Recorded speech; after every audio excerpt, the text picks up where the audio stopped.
De ce temps-ci, la fin de l'année, les gars bougent plus, là, puis on sent qu'ils sont plus vraiment là. Moi non plus, des fois, là, je me lâche un peu. Beaucoup d'écoles ont réduit l'éducation physique. Nous, on a fait l'inverse. On a augmenté. Beaucoup d'écoles de la région de Québec ont coupé les récréations l'après-midi pour toutes sortes de questions de transport scolaire, d'horaire et tout ça. Nous, on a dit non, ça se peut pas. Ils vont avoir 2 fois 20 minutes de récréation. Sans récré, là, je sais pas ce que je deviendrai.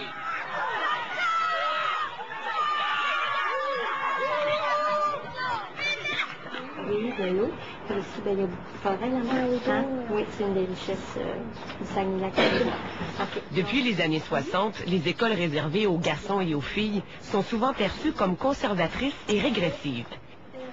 Mais les partisans de ces écoles reviennent à la charge, inspirés par le docteur américain Leonard Sax, psychologue, médecin et auteur. Il a publié un ouvrage important sur la question et s'appuie sur des données scientifiques pour démontrer que les garçons et les filles se développent de façon très différente. Ceux qui ne connaissent pas les plus récentes études croient que les filles sont plus précoces que les garçons. C'est vrai pour les parties du cerveau sollicitées par les langues ou la motricité fine, telle que l'écriture des lettres de l'alphabet. Quand il s'agit par contre de la partie du cerveau responsable de la reconnaissance d'un objet dans l'espace et de la manipulation d'objets géométriques, les garçons sont largement en avance sur les filles. Cela signifie que plusieurs matières seraient mieux apprises si elles étaient enseignées sur mesure. Sachs en conclut que l'enseignement sera plus efficace s'il est adapté au sexe de l'élève. Car selon lui, les garçons et les filles pensent, agissent et apprennent différemment. Si on réussit à les captiver, il y a déjà un grand pas de fait vers la réussite scolaire. Si vous racontez une histoire à une fille, vous pouvez lui demander comment elle se sentirait dans une telle situation. Et c'est une excellente question pour une fille. Elle lui permet de réfléchir sur l'histoire et de formuler une réponse détaillée. Chez les garçons, les sentiments sont situés dans un tout autre endroit du cerveau. Alors si vous demandez à un garçon de parler de ses sentiments, c'est comme l'obliger à jongler pendant qu'il roule à vélo. C'est très difficile et pas du tout amusant. Une bien meilleure question pour un garçon serait de lui demander ce qu'il ferait dans une telle situation.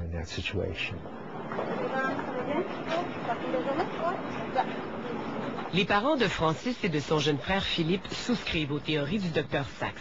Pour eux, c'est un environnement scolaire qui convient à leur garçon. Quand il était à l'école où c'était mixte, on avait souvent des commentaires qu'il fallait qu'il apprenne à se calmer, à être plus assis en classe. Puis quand on est arrivé à Saint-Louis-Gonzague la première année, ça nous a surpris. À un moment donné, on s'est dit, ben là, c'est-tu le même Philippe? C'est-tu transformé en deuxième année ou c'est l'attitude? Puis ce qu'on s'est rendu compte, c'est l'attitude des professeurs, leur approche auprès des garçons.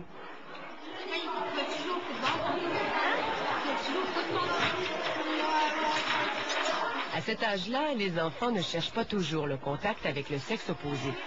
Philippe et Francis ne s'ennuient donc pas trop des filles. Ce qui est le meilleur critère aussi pour nous, c'est les enfants sont-ils heureux ou pas. Tu sais, si les enfants revenaient, Francis revenait de l'école malheureux, je connais des gars, mais pas du tout les gars. Ils sont heureux à cette école-là. Ça répond présentement à 100% de leurs besoins académiques puis de leur développement scolaire. Mais il n'y a pas que les garçons qui apprécient l'école non mixte. C'est si calme, si paisible, si agréable. Dans un moment, l'Alberta met sur pied une école publique pour filles, la Calgary Girls School.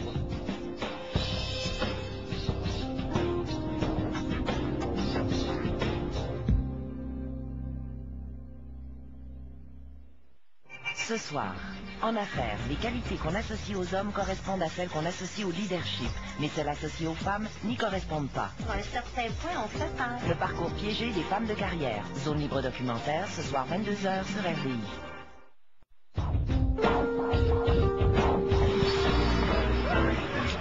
Nous sommes à Calgary. Ici, les théories du Dr Sax ne passent pas inaperçues. Il y a 2 ans, le gouvernement de l'Alberta autorisait la création d'une école publique pour filles seulement. La majorité des étudiantes ont quitté des écoles mixtes pour venir ici. C'est le cas de Tara qui fréquente la Calgary Girls School depuis 1 an.